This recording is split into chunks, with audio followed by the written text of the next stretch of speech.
Yaqinqi 10 yilga yaqin vaqtdan buyon Xitoy hukumatı Uyg'ur diyorida millatlarning o'zaro qo'shilib ketishini maqsad qilgan siyosatlarni zo'r kuch bilan yo'lga qo'ymoqda. Xitoyning Uyg'urlarga qartilgan irqiy qirg'inchilik siyosatlari davom qilayotgan, Uyg'ur erlarini asos qilgan keng ko'lamli tutqun va lagerlarga qamash hali ham davomlashayotgan shunday bir mezgilda Xitoy hukumatining Uyg'ur qizlari bilan Xitoylarning to'ylashishini ilgari suradigan tadbirlari yuqori to'lqiniga ko'tarildi. O'zini Xinjiang loyiq madaniyat tarqitish cheklik shirkatining xodimi davogan bir Uyg'ur qizi bu shirkatning maxsus Uyg'ur qizlarining Xitoy o'lkalariga berib turmushlik bo'lishi uchun ularga loyiq tunishtirishni kasb qilib olganligini oshkora bayon qiladi.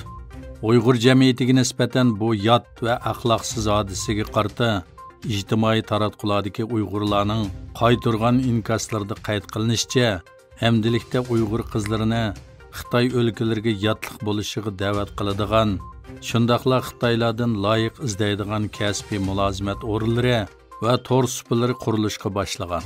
Yaqindan buyon o'ttirg'i chiqqan paketlar bu tashviqotlarning orqasida Xitoy xalq ishlari va davlat bexatarlik idorasining qo'li borligi oshkorlanmoqda.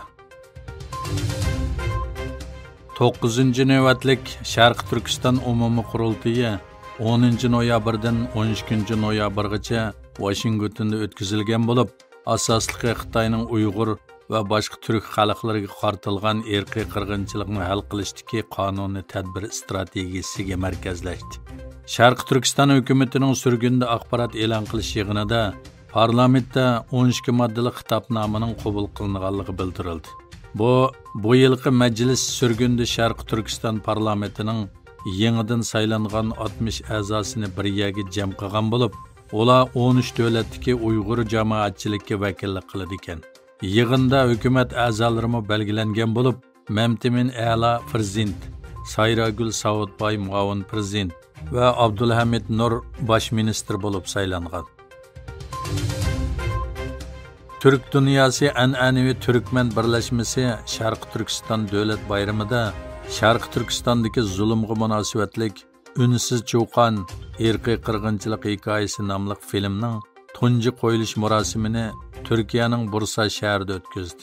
Egilishicha, bu filmga mazkur tashkilotning bosh kotibi Jamal Akkush rejissyorlik qilgan bo'lib, tunji qo'yish marosimiga Turkmen birlashmasining Türkiye raisi Erfan Tatlıoğlu, Bursa shahar kengashining raisi Shavkat Orxon, sobiq emgak va ijtimoiy kapolat ministri Fatih Akar, Millatchi harakat partiyasi Nilufar rayonining muavin raisi Vaysil Charmi qatorliq yuzlagan kishi qatnashgan.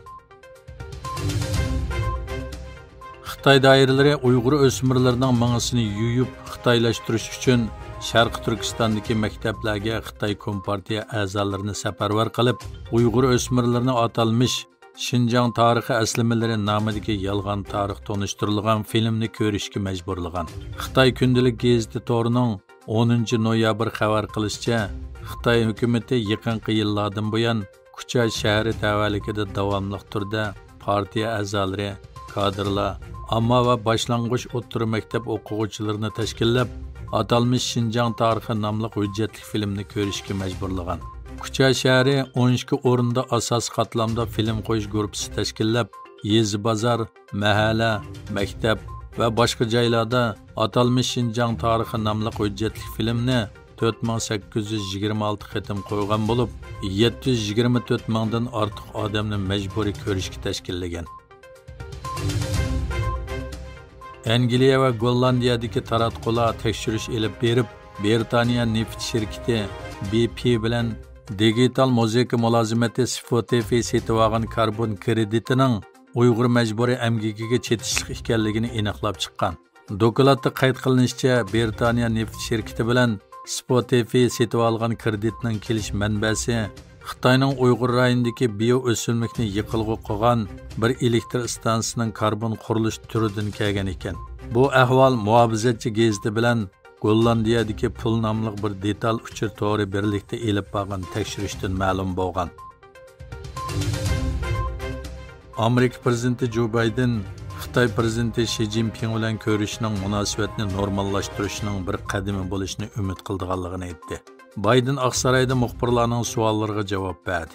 Bayden o'zining Xitoy prezidenti Shi bilan ko'rishishning ikki taraflik aloqani to'liq asliga keltirishni o'z ichiga olgan, munosabatni normallashtirishning bir qadami bo'lishini umid qildiganligini bildirib, buning krizis yuz berganda telefonni ilib paranglasha oladigan bo'lish va armiyalarning o'zaro aloqalashishiga kafolatlik qilishini o'z ichiga oladiganligini bildirdi.